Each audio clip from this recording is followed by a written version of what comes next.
Hello everybody, this is Dr. Anna, your physical geology professor, and today we are going to talk about shorelines. Yay, this is our last chapter. So after this chapter, when you've finished watching this, all you have left is your final. And I hope you're doing really well on it, and make sure that you watch all these videos and that you will remember what I tell you, that it's going to be on the test. You should know those. And actually to check out the review questions is also a very good idea. So let's jump. The waters of the oceans, as you know, are constantly in motion, and you can much better recognize any movement when you are close to the shoreline. The shore is the dynamic interface between the land and the ocean, and we call it coastal zone. We can all observe the waves, the tides, the ever-changing shoreline here. So it's kind of a cool place to be. And I think that most of you really like to be there. So here is a nice picture. And the first thing we're going to talk about is the waves. And as you know, the energy of the waves, coming from the wind. And as the wind blows over the ocean, some of its energy actually transferred into the water, and it's undulating, which basically is forming the waves, and that moves through the water. A couple of things you will have to know about the waves. The first one is the height of the wave, and the height of the wave is between the lowermost part, which is the trough, to the top part, which is the crest. So that is the height of the wave, and normally it's between 1 to 15 feet. But when you have a big storm, such as a hurricane, it could be as high as 50 feet, which is really high. And the highest ever measured wave was 112 feet high. So that was pretty bad. So just remember that while you have storms, the wave height is much bigger than when it's just normal, regular. Okay, this here is the crest. You can see it right there. This is the trough. I think I say it right, I hope. And the next one is the wavelength. And when you're looking at the wavelength, you are actually looking at the distance between two crests. So the crests are the highest point of the wave. So the distance between the two crests is equal with the wavelength. Normally, they would use a Greek lambda to show that it's wave. The lambda, the Greek L, is what you use for the measurement of the wavelength. The next one is the wave period. The wave period is the time passing between two crests. So if you're standing right here and you start your stopwatch when the wave crest moving through, and you stop it when the other crest gets right there, then you're going to get the wave period. Okay, so from a stationary point, from one wave crest to the next wave crest, is going to be the time, what we also call wave period. Wave period. And now we are at the factors which influencing the wave height, length, and the period. And the first one which really influencing all this is the wind speed. You know, the faster the wind blows, the more energy translates into the water. So therefore it will influence the height, length, and the period. The fetch is the distance from where the wind has been traveling in open water. So how far away the wind is coming before it reaches the area we are interested in. And the third one is the fetch. What I did is I left out the length of the time the wind has been blown. So the first one is the wind speed, the time the wind has been blown, and the third one would be the fetch. It doesn't really matter what order I say it, or if I ask you this, what order you're putting it down, so it doesn't matter. So the third one is the fetch, which means the distance from where the wind is coming from. And of course, the stronger the wind, the steepness and the height of the waves increase until they reach a critical point. It cannot grow any higher and steeper, so therefore it has to break.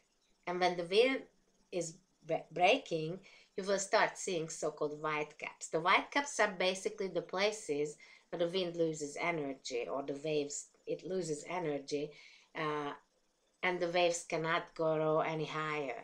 When the wind stops or changes direction, of course the waves cannot change direction, or they cannot stop either. So they will just continue to travel independently from the local winds. Gradually, actually, it becomes and change into a so-called swell, which is a long wave, very low wave height, and it's coming from faraway places. So that's what we call swell. And this slide here just shows you the whitecaps right there in deep water. Like so many times when you fly over the Atlantic Ocean, like in my case when I go to Hungary, so many times, you know, the pilot puts the seatbelt sign on, and I'm always worried, why do we have storms up there? But so many times, you know, when I look out the window, I can see all the whitecaps, so I know there is a strong wind movement over the ocean, and probably that's why it goes all the way up to where the plane flies, and you know, probably that's why we get this put your seatbelt on sign, which for me is always kind of scary. And this slide just shows you the swell. So these are lower, longer waves carrying storm energy from very, very far away. The next thing we have to talk about is the movement of water. And it is very important to know that the wave form is moving and not the water itself. Like if you are in deep water, and let's say you'd leave a ball there, even in 2 days, if nobody took it, it still will be there, because only it goes up and down. So the water itself does not move, only the wave form. The water particles themselves are only just like moving along a circle, so they always get back exactly the same original position.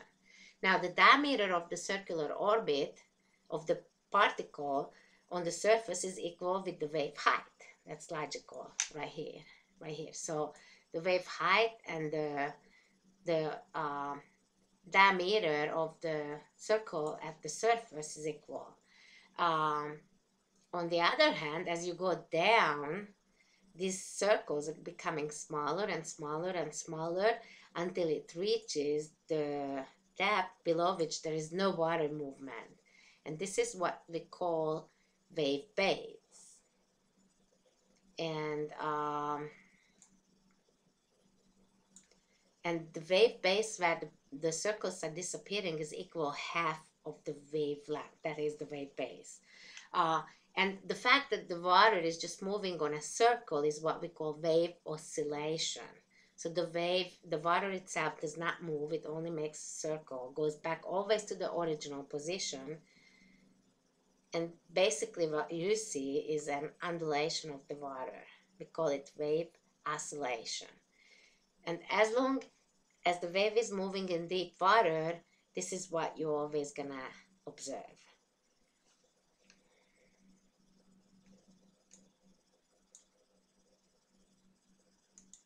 However, when the wave is getting into the shallower water, then look what happens. It actually, as soon as the half wavelength reaches the bottom, the circle is becoming ellipsoid, and the fact that they become ellipsoid, the wave becomes steeper and easily reaches the critical point from, you know, beyond which it cannot actually grow anymore. So you start seeing breaking waves, whitecaps.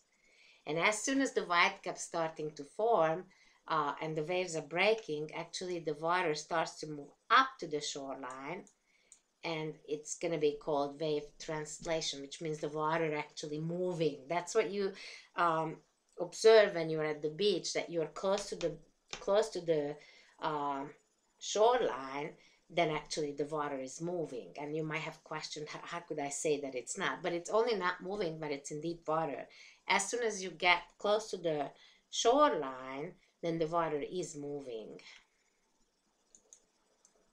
This slide here also just shows this zone where the wave starting to break when half wavelength is actually longer than the depth of the water, so that's when the waves are starting to break. And this zone is what we call actually surf zone. So from the beginning of the water to the breaking wave is what we call surf zone. Okay, so just remember the surf zone.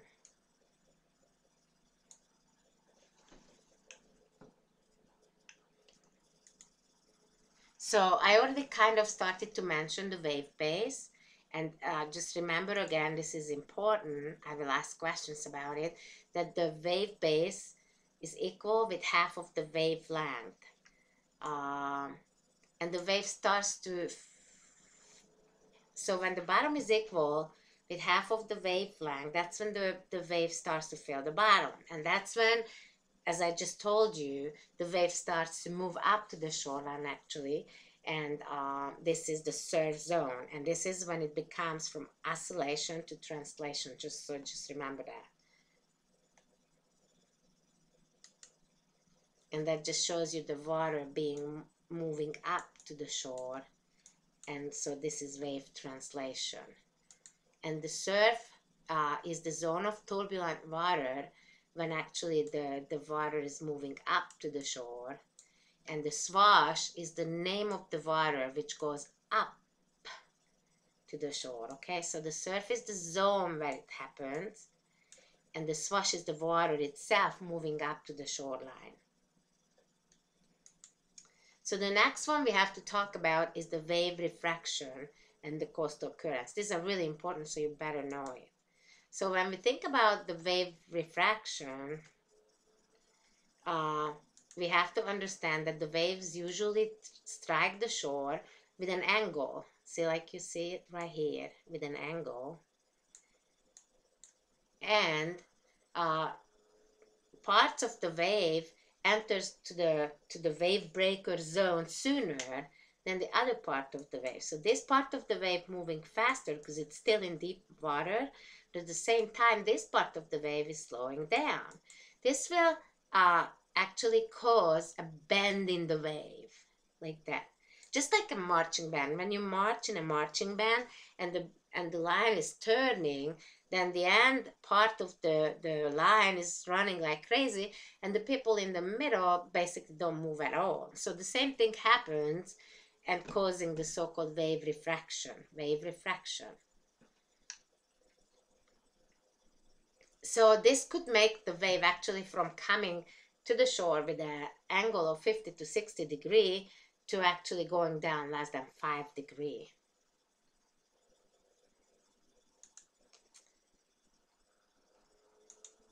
And right here, this shows you this wave refraction. You see, originally the waves were coming in a much bigger angle, and then when it bends, you can see it's bending.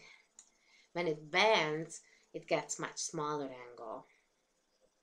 So the next thing we have to talk about is the Longshore Current. And to actually show you the Longshore Current, I'm going to go back to the previous slide, and whatever I wrote is gone so you can understand. When the wave comes in with an angle, as you can see it coming, and when it becomes wave translation, it will go up to the shore with an angle like that. But the only way it can come back, I'm going to change the color here really quick. The only way when it goes back as the backwash, it can only go back perpendicular to the shoreline, because what brings the wave back is the gravity. So here we are, it comes back like that. So it comes up like this and comes back like that. Comes up like this, comes back like that. This angle here, which is formed by the wave, will cause the water and the particles in the water to be moving parallel with the shoreline. And it's always defined by the angle of the coming in wave. So see, this is the angle, so therefore the movement is going to be this way. And this is what we call Longshore Current. So the bigger explanation is right here. I mean, it's exactly the same I just told you. So each of the waves striking to the coast with an angle, and so therefore it will go up with an angle to the shoreline, but the backwash always have to come back perpendicular because it's brought back by the gravity. And And this will end up with a movement which is parallel with the shoreline, and it's equally as wide as the surf zone, and it will move parallel with the shore, and we call this Longshore Current. So remember, Longshore Current or Longshore Drift, because it not only takes the water but also the sediment in the water. I'm gonna stop right here and continue in the next segment. I'll see you.